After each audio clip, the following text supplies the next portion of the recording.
MSPs today endorsed the general principles of a Scottish Government bill to allow councils to charge a so-called tourist tax, amounting to a share of visitors' overnight accommodation costs. The Visitor Levy Bill would allow a local authority to decide if it wanted to introduce a charge and what level it should be. It would apply to overnight stays in hotels, in hostels, bed and breakfast, self-catering accommodation, campsites and caravan sites. But wild campers and people in motorhomes and camper vans who pitch elsewhere would not be covered. SNP ministers committed to the policy as part of a deal agreed with the Greens. To debate its merits, we brought together the Green MSP Ross Greer and Marc, who is Chief Executive of the Scottish Tourism Alliance. Ross Greer, the Greens have been pushing for this visitor levy or tourist tax, as people might know it. Why? The Greens got this secured actually just before the pandemic, and because of the delay it caused, the legislation's just coming through now.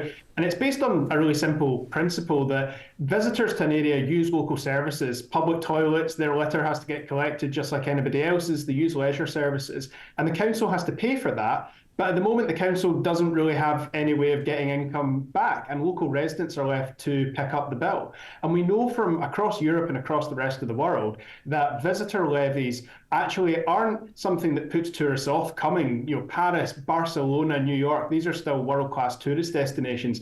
Edinburgh, the Highlands, these are world-class tourist destinations.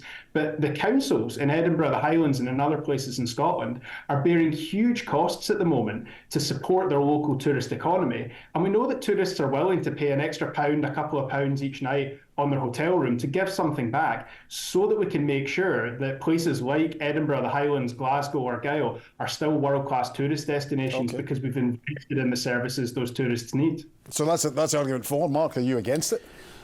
We've taken the position now that it is going to happen. I mean, we faced up to the fact as an industry, recognising as well that local authorities' budgets are strapped, that if a tourism levy is going to be brought into play, then make it a force for good for tourism. And I think that's the important piece.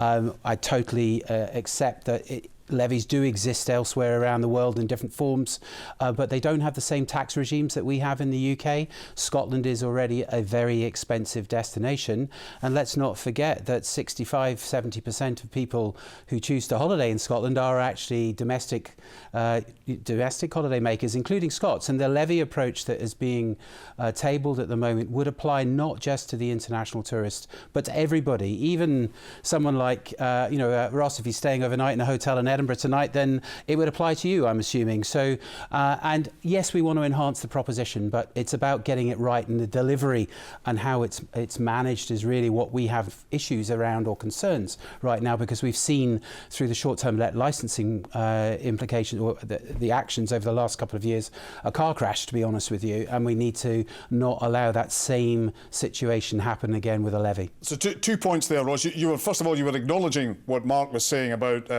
domestic visitors to places like Edinburgh and other tourist spots in Scotland. Absolutely, and the same principle applies whether you're somebody from Stirling who's staying up in the Highlands for a couple of weeks, or whether you've come from America or Japan to stay in the Highlands. You're a visitor to that area, you don't pay council tax there, but you're using the services that the council provides, whether that is the public toilets, having your litter picked up after you, the roads or the pavements, all sorts of stuff. So it's a really basic principle that local residents shouldn't have to foot the bill for that. And we know from this huge amount of international evidence, all these other tourist levies, visitor levies that apply elsewhere, that tourists are very willing and happy to pay because it enhances the quality of their experience in an area. Okay, what about the point Marc was making that some legislation might be described as a car crash, though? I wouldn't share that characterisation of the short-term legislation. That's another debate, but also really important for a lot of our rural economies. We know that hospitality businesses, tourism businesses in these areas have really acute staffing shortages, and often that's because there are no homes for the staff to live in. They can't attract somebody to the area because there's nowhere to stay, and that's why we actually need more homes to live in these areas rather than second and holiday homes. It's why we're doubling council tax, for example, on holiday homes. But this legislation is primary legislation. It's a bill that goes through Parliament, a three-stage process, thorough scrutiny. We've agreed to the general principles of it. We're moving to the amendment stage now, and Parliament's going to make sure this bill's fit for purpose. This isn't new or innovative. This is the norm across Europe and North America. OK, you're reassured by that, Marc? What we have to have through this, and we would want to see it written into the bill, is an absolute requirement that there is a cost-benefit analysis that's done. Some of the figures that are put in the bill suggesting what the cost of administration by a local authority would be to administer it, £500,000 a year. That's a lot of money if you get it wrong. Assumptions on how much a person will pay in a levy. I think we are we need to be very mindful of tipping points. There needs to be maximum caps, and there needs to be consistency in the approach. You need to know that if you're coming to Scotland, you don't have 32 variations on a theme of a levy collection for a whole multiple of reasons, not least the administration. Well, let me put that to roll. What figures are you talking about, and what will it raise, and can it be ring-fenced for supporting tourist services? The important thing here is this is a power for councils. So it's not for me and other MSPs in Parliament to tell them exactly how much they should charge for the levy and therefore how much it'll raise. Councils are coming to us and saying how much they believe. So I think, I might get this slightly wrong, but I believe Edinburgh, I think that they could raise £11 million from it, which is a pretty substantial amount of money. And you think Edinburgh City Council has to spend, I think, an extra £1.5 million alone just on bins, on refuse collection during the summer, because so many people come for the festival and it generates. Would that money be ring-fenced then, according to this? Would the money raised by the councils be ring-fenced for tourism services or extra services?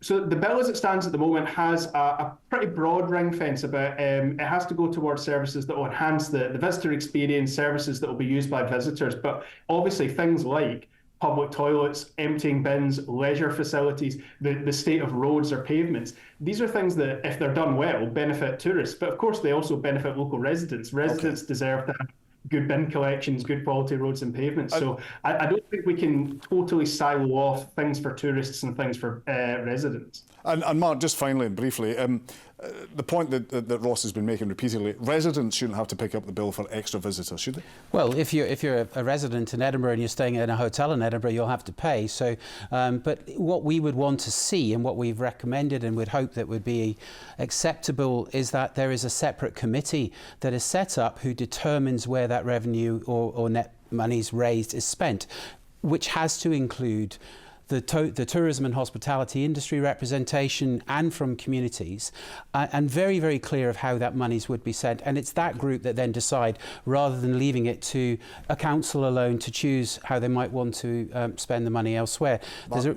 Marc, if we run out of time there, I'm afraid, Marc, but thank you for winding up there. And Ross, thank you also for joining us in Scotland tonight.